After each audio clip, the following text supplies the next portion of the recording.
أعوذ بالله من الشيطان الرجيم بسم الله الرحمن الرحيم الحمد لله رب العالمين وصلى الله على سيدنا محمد وآله الطيبين الطاهرين اللهم صل على محمد وآل محمد. Respected brothers and sisters, Assalamu alaikum wa rahmatullahi wa barakatuh. Before we begin, I would like to extend to you my sincerest condolences on the martyrdom of the fourth Imam of Ahlul Bayt, Al-Imam Zayn al-Abidin salawatullahi alayhi. We ask Allah subhanahu wa ta'ala to grant us His intercession and to illuminate our hearts and minds with His teachings and supplications. We continue our examination of Khums.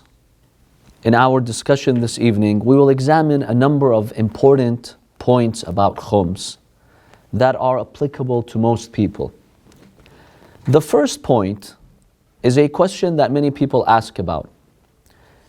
Assalamu alaikum. Someone invites you to their house to stay over a few days or for a meal. And we assume that you know this person does not pay Khums. This person is a Shia, is a practicing Shia, meaning someone who believes in religion, not someone who's from another school of thought. This person invites you to their house, they offer you a meal, but you know that this person does not pay their religious dues. Can you eat from that food?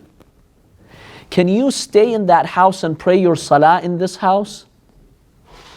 What's the concern?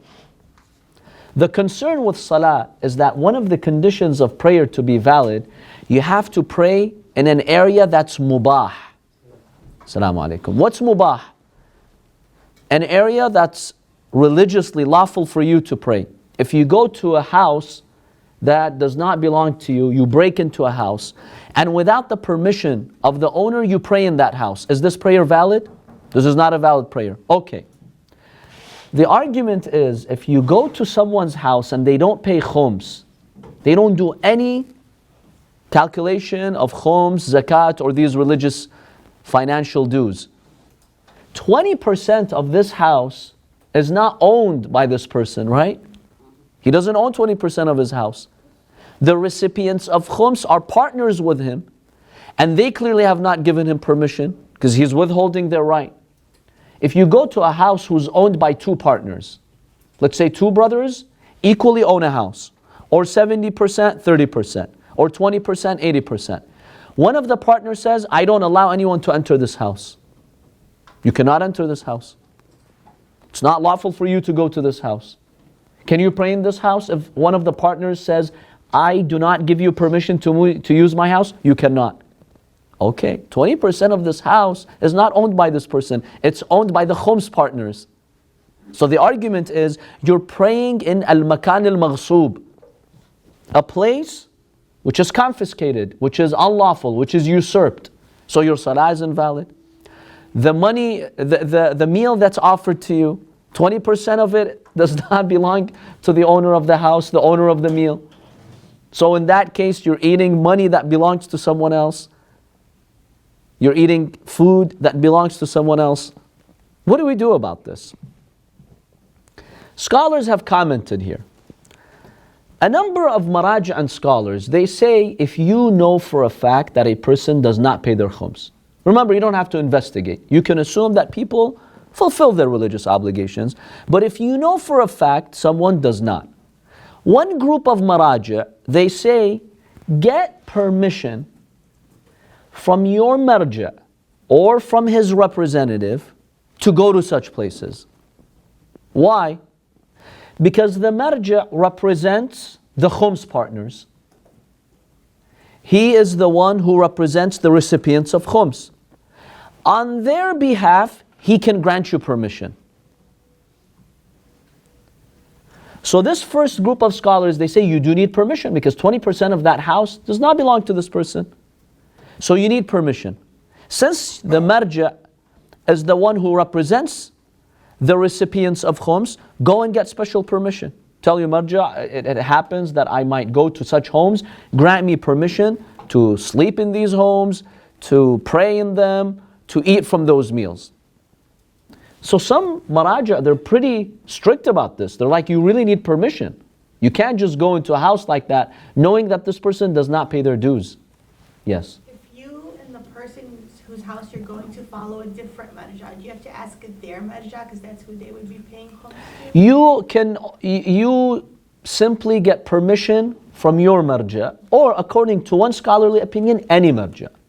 Because any scholar who's qualified is the representative of the recipients of khums. So whether it's your marja, another marja, any scholar, mujtahid, who's qualified, you can get permission. So it doesn't have to be their marja. You would go back primarily to your marja, or any other hakim al-shar'i, as they call him, any other religious jurist. They have that authority. So the first group of scholars says, get permission. That's number one. Number two, a second group of scholars, they're even more strict. They say, if you know that this is the case, avoid going to such a house. And they're like, look, this is a great social way to put pressure on people to give back people's rights. This would happen in a lot of countries where you have dictators and tyrants who come and they take over the regime. They would confiscate property. You know that this person is sitting in a usurped house. You don't have the right to enter that house. In fact, scholars would say going into that house means you're sanctioning this act of injustice. This happened in Iraq during the Ba'athist regime. They would just come, kick someone out, take his house, exile him, and then somebody would sit in that house. Somebody would live in that house. You cannot visit this person in that house. Don't say he's my friend. He usurped that house, and he knows it. So this second group of scholars say, yeah, don't go to such places. Your salah is not acceptable. The meal that's given to you is problematic. And if people know this is the consequence, this motivates them to at least, pay their dues. That's the second group of scholars, yes. So you're saying, okay, like, all my cousins don't even know about Khums, because they're not religious. So I can't go, if I'm at their house, I can't See, sometimes we have to make a distinction between the one who knows they're making a violation and the one who really doesn't know any better. The one who doesn't know any better, they don't understand that khums, zakat, or any of these obligations are really wajib on them. They just grew up in an environment where that was never taught to them. We have a way out with these people.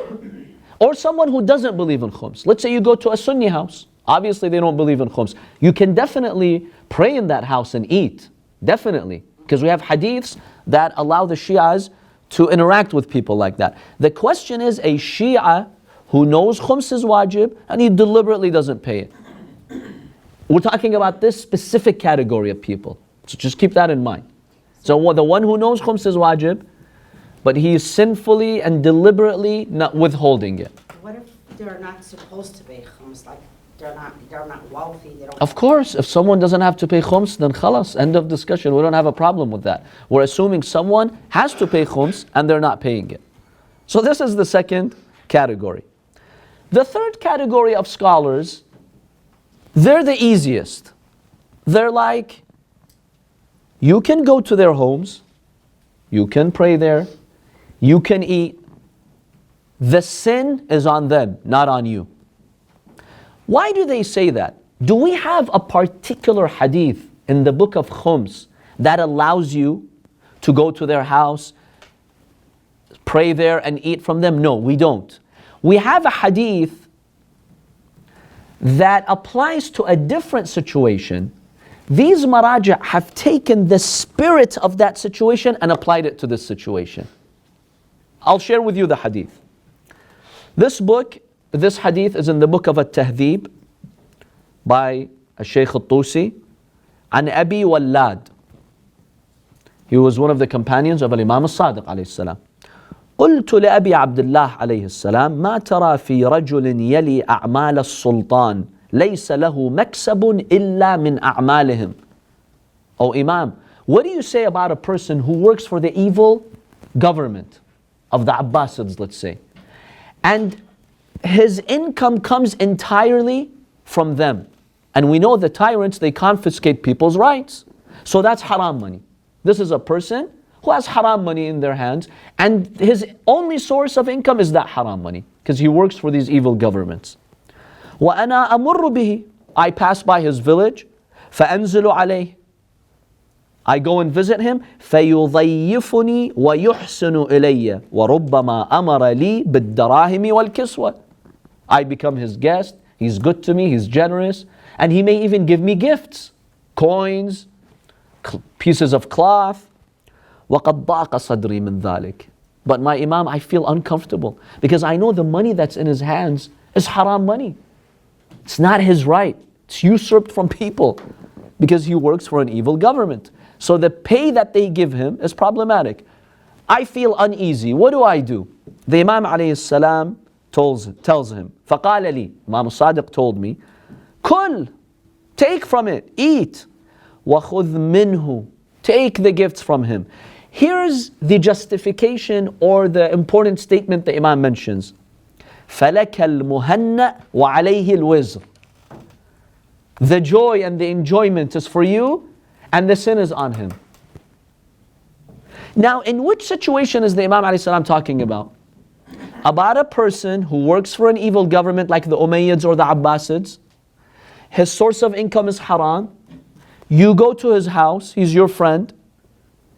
You can take his gifts, pray there, eat from his food. The Imam says, you enjoy it, you're not doing anything wrong. The sin is on him. Some scholars have taken the spirit of this hadith and applied it to khums. You go to a person, you know he does not pay his khums, he's withholding that right. You go, enjoy yourself in their house, pray, eat with them. The sin is on them and you just enjoy yourself. So they say we can take the spirit of this hadith and implement it here. Therefore, even if you know this person does not pay khums, no problem. Go to their homes, you don't have an issue. Yes, brother. Abu Wallad. Shaykh al-Tusi narrates this in At-Tahdhib, and this is the source, the hadith. Abu Wallad asked Al-Imam al-Sadiq alayhi salam. And this is a sahih hadith, by the way. According to the science of hadith and the chain of transmission, it's a sahih hadith. So some scholars have taken this hadith and applied it to our current situation. They're like, it's the same. What's different about these two? The idea in this hadith is that someone has haram money, others have a right in their money. The Imam said, لَكَ الْمُهَنَّ, you enjoy yourself, the sin is on him. Why can't we say the same about khums? So this is the third group of scholars.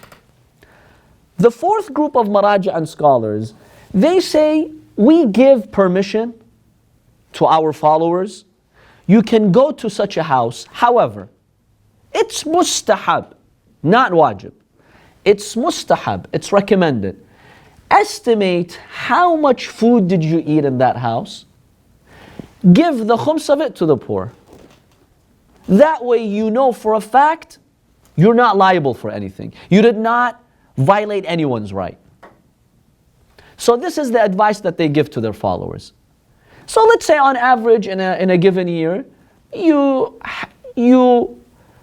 have 20 such invitations where you go somewhere and you know for a fact the person does not pay khums.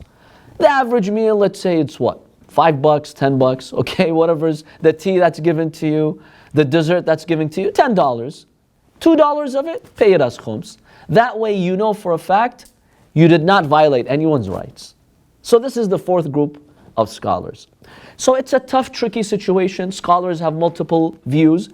To be on the safe side, it's recommended for someone when you're doing your khums calculation, right?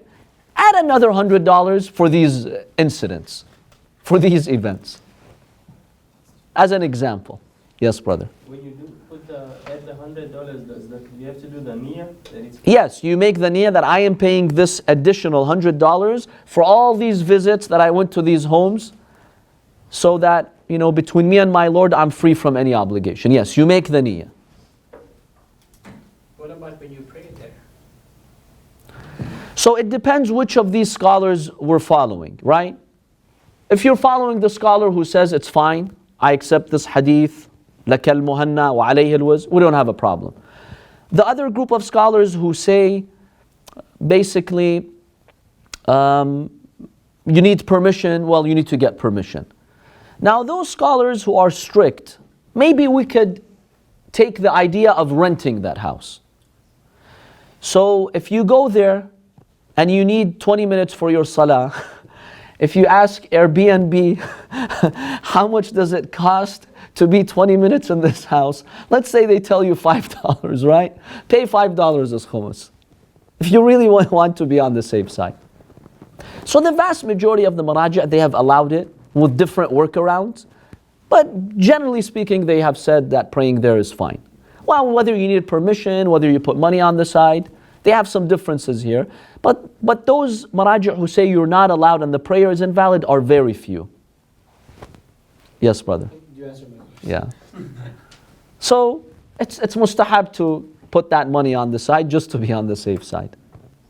By the way, if you're wondering which maraji', those who say that you need to get permission, for example, we have Ayatollah Shirazi. He says get permission from the marja' or his office.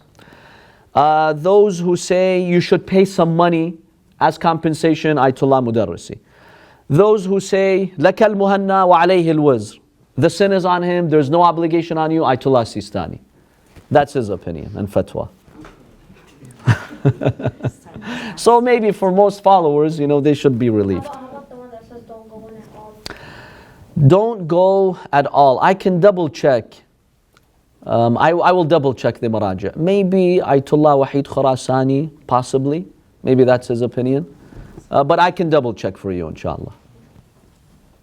So this is the first point of discussion. Any other questions about this point? The second point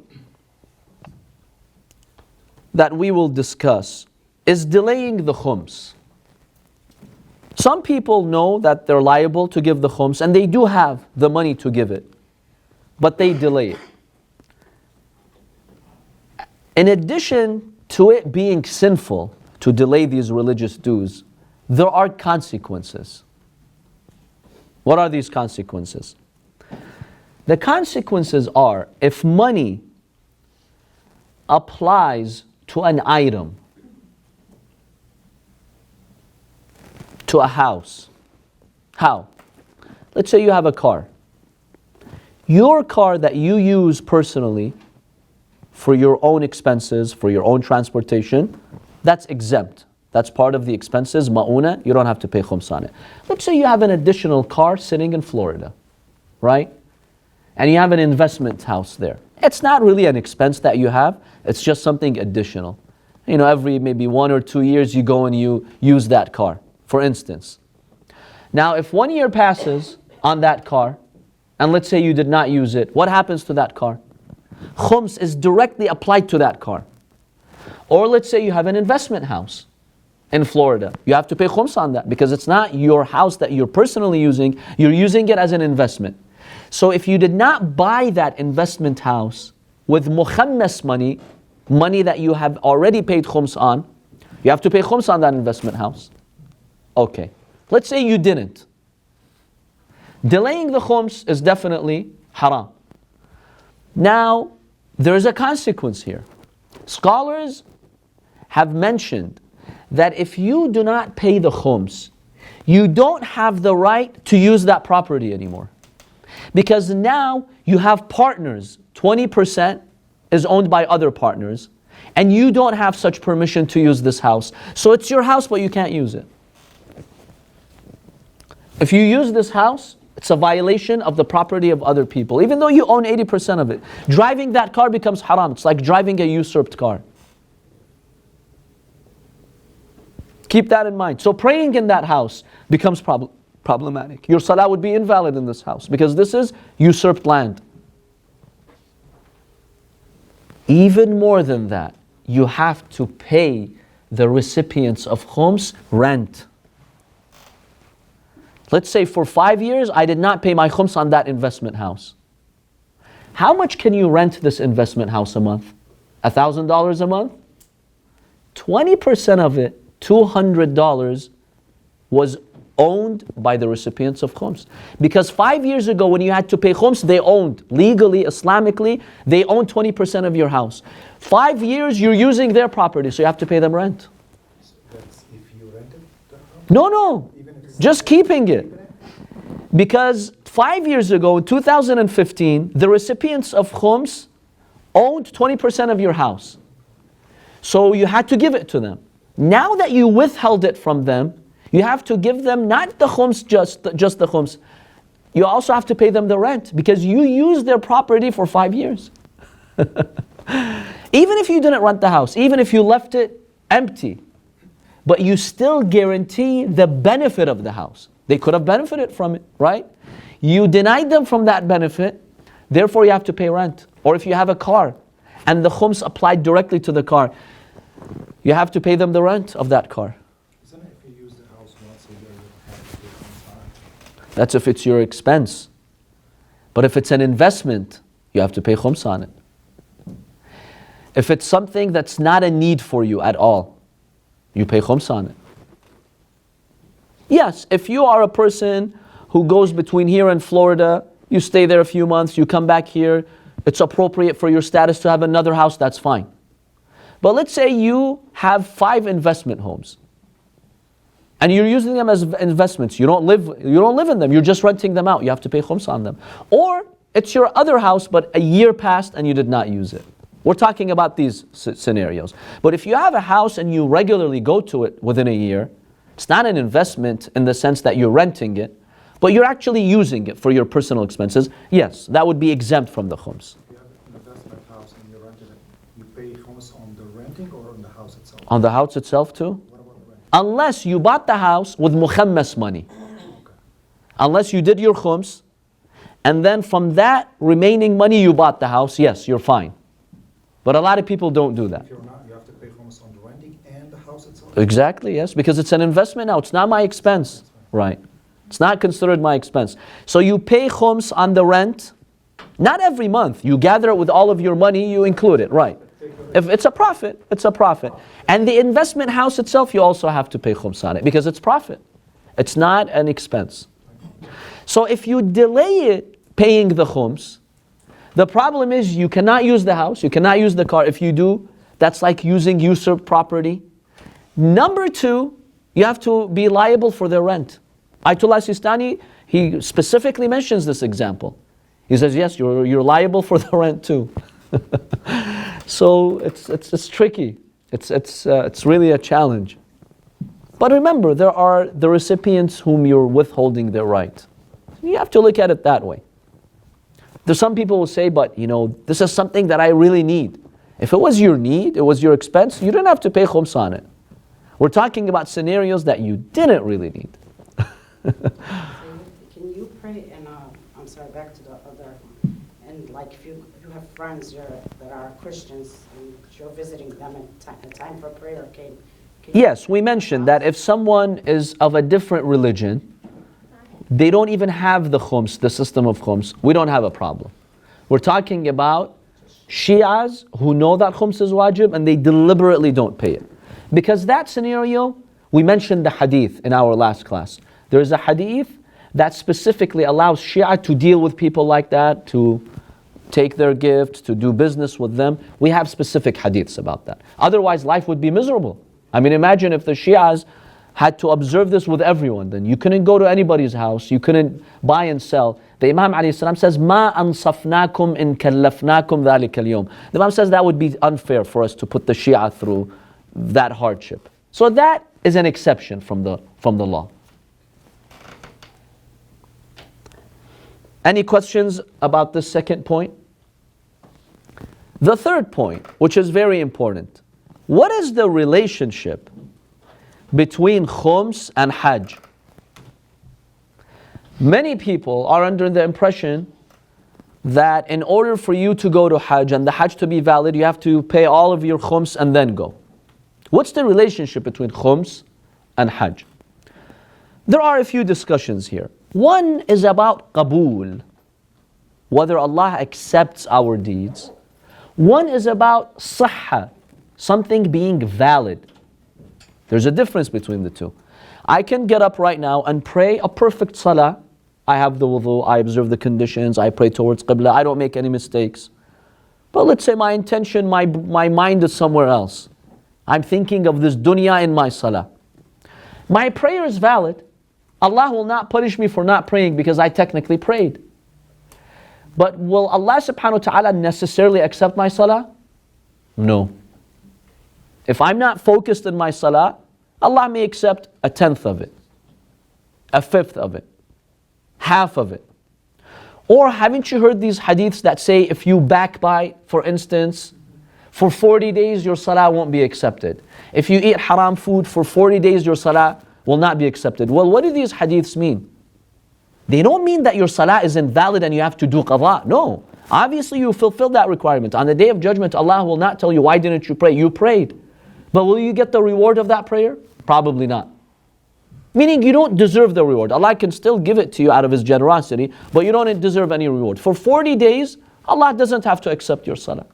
And remember, the hadith says, if Allah accepts one salah in your life, you deserve Jannah and paradise. One salah. Look at the generosity of Allah. But we've got things blocking this acceptance. Rak'atain, exactly. Just 2 rak'ahs. If Allah accepts 100%, khalas, you're good to go. So we have the idea of your deeds being accepted. Now, Allah accepts from who? إِنَّمَا يَتَقَبَّلُ اللَّهُ مِنَ الْمُتَّقِينَ. Allah accepts from the pious. Those who are really pious, they're mindful of Allah, Allah accepts from them.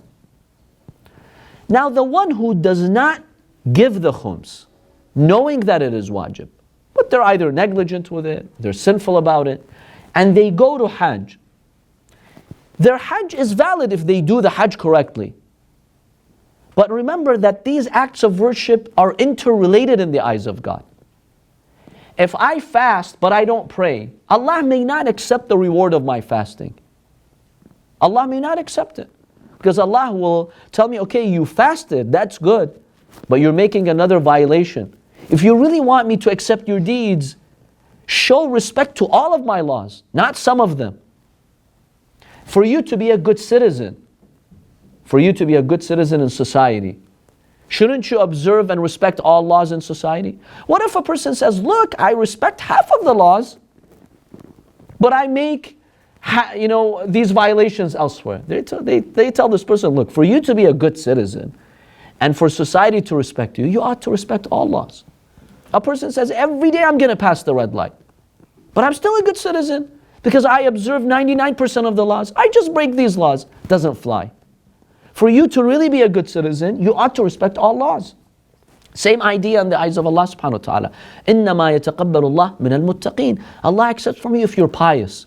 Well, if you're deliberately making these violations, how can you really be pious?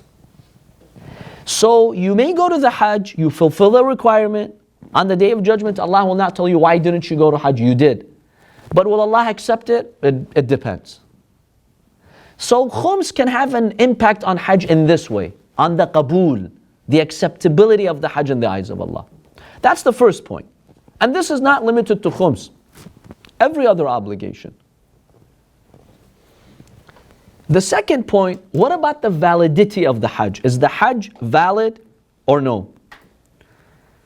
Scholars have mentioned that in this scenario the Hajj will be invalid for the one who doesn't pay khums.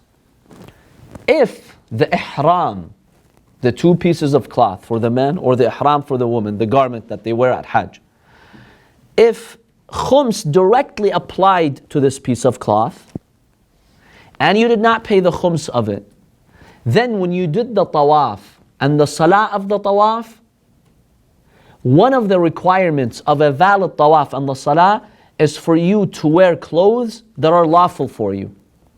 The one who did not pay the khums, 20% of this ihram did not belong to them, so they did tawaf in usurped clothes. That invalidates the tawaf and the salah, and that invalidates the Hajj. From this aspect, the Hajj could be invalid. So as long as you pay the khums of just the ihram, technically the Hajj is valid. Yes? Someone sends his parent to Hajj, but he didn't pay khums. So is his parent liable for paying khums on that money?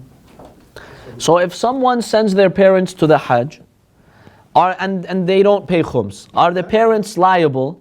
Yeah, the person doesn't pay khums, who sent them to the Hajj. Are they liable to pay the khums on the ihram? If they know for a fact that their son, let's say, does not pay khums, and they follow one of these maraji' who has an issue with this scenario, not those maraji' who say, you know, لَكَ الْمُهَنَّى وَعَلَيْهِ الْوِزْرِ. See, that third group of scholars, they're like, that's a gift from the son. And the sin is on the son, not on them. With them, we don't have a problem. But with the other maraji' who are stricter, yes, they would say you have to pay the khums on the ihram, because that ihram does not belong to you. Should they investigate? No, you don't have to investigate. Remember, all these laws, you don't have to investigate. You can assume that your son is fulfilling their obligation. This only becomes an issue if you know for a fact, yes. Now the question is, how does khums directly apply to the ihram? Two common ways. One, you have this piece of cloth that you bought, let's say before the Hajj, or it's your second Hajj, third Hajj that you're going to. 1 year passed, 1 full year passed on this piece of cloth, and you did not use it. So khums became applicable to it. If you do Hajj with this ihram, the Hajj will be invalid. That's one way in which khums directly applies to the ihram. That's the first way. This is not a common way. It does happen, but it's not that common. The second way is also not common today. It was common in the past. It's not common today anymore. When you buy those two pieces of cloth, when you buy the ihram, how do you buy it? The way by which you buy it makes a difference. In the past, if you wanted to buy something, let's say I want to buy this marker. If I wanted to buy this marker, I would go to the seller and I would tell him, here's a dirham, here's a dollar, this dollar that I'm holding in my hand, I buy the marker with this specific dollar. We call this thaman shakhsi, specific payment. The buyer says, yes, I accept. Now you buy this marker. If the money, the dollar that I used to give the buyer, the seller, if the money, the $1 that I had in my hand, that I used to give to the seller, if khums was applicable on that dollar, and I gave the buyer this dollar in return for this marker, 20% of the marker is not mine. Because I only gave him 80% of the payment, not the full payment, because 20% of it wasn't mine. So I only received 80% of the marker. 20% of it belongs to the khums recipients. Now, imagine this was the ihram. I go to Hajj with it, my Hajj is invalid. Today, we don't really buy and sell like that. Today, the thaman is kulli. What does that mean? That means today when you go to a shop, you say, okay, I want to buy this bottle of water for $1. Which dollar? Any dollar. Not this dollar in my hands. You're liable to pay $1 to the seller. We call this thaman kulli. If I buy this bottle of water in such a transaction, I own this water bottle fully. Yes, 20% I have to give to the poor for khums. But this is halal, this is mine. So I can do Hajj with this ihram and I wouldn't have a problem. Do you see the difference between these two types of transaction, or is it confusing? Should we go over it one more time? Or is it clear? Clear? Okay. So if you buy the ihram through this method, it becomes problematic. Or let's say when you're paying for the Hajj itself, right? When you're making your Hajj payment. If you make a deal and you hold the $7,000 in your hand and you say, I'm making the payment through this $7,000. This is the contract. We have an issue now because you don't own 20% of that. But if you just say, I am making this contract to go to the Hajj with this hamla, with this group, for $7,000. You make it general. The price is general. You're not designating exactly which it is, then we don't have a problem here. Yes? Let's say you're someone someone who was like saving up for Hajj, so you put that money aside, does it become at that point this like $8,000 or whatever? If you're saving up for Hajj, Yeah. and then what You put happens? this money aside, so when you go to pay, you're paying from that money you put aside. From that money that you put And aside. it's just the exact And Khums applies to that money or it doesn't? What are we assuming here? Oh, that's a good question. So if you've only had that money for over a year, then Khums would apply. If you've been saving it for that year, then it wouldn't. If it's for that year, then Khums wouldn't apply to it, so we don't have a problem. Assuming Khums does apply to it, we still don't have a problem, because when you go to pay, you're not making a transaction between the product or the service that you're getting and this money here. That's not what you are telling them. They just want $7,000 from you. They never made a transaction on this $7,000. So I still don't see it a problem today. 10,000 at the back and you write a check for Or you just write it, exactly. any 7,000. Any 7,000. Now remember, in the past, at the time of the Prophet and the Imams, the first way of doing business was more common. Where you would go to the store, you would take out the dinar or the dirham, the silver coin or the golden coin, and you would tell the shop owner that I am buying this product with this particular dirham. And he would approve of it. That was common back then. Today, we no longer, with cash and the paper currency, the buyer doesn't care. He doesn't have to inspect and say, oh, I want this golden coin, not that golden coin. A dollar is a dollar, it doesn't matter for them. So this is the problem with going to the Hajj. It can be with the ihram if the ihram is not lawful. Otherwise, all other aspects of Hajj are technically valid. Even if someone does not pay their khums, their Hajj can be technically valid. Can he take $100, pay khums on it, go buy the haram clothes? Yes, of course. Now, let's say a person who doesn't pay their khums, the ihram is about $20. What's the value of the ihram? Let's say it's $50. Take out $10, pay it as khums, and make the niyyah that I'm paying this $10 for the ihram. That way your ihram becomes lawful and your hajj will be fine. Yes, of course. You can pay khums just on the ihram. That way you avoid any doubts about your hajj being invalid. Everything else, the validity of the hajj does not depend on it. Even the transportation, right? There's a way. It's always a way. So any other questions? It's a quick question. If you go on vacation and let's say you spend 2-3 days in an area where it's a Muslim-owned house, so you rented a house for 3 days. If you know for a fact that guy doesn't pay khums, can you pray in that place? So it goes back to the discussion we had in the beginning. We mentioned the fatwa of the Maraja. There are 4 fatwas here. Some say yes, some say no. Yeah. It's the time for the adhan now. وصلى الله على سيدنا محمد وآله الطيبين الطاهرين. اللهم صل على محمد وآل محمد.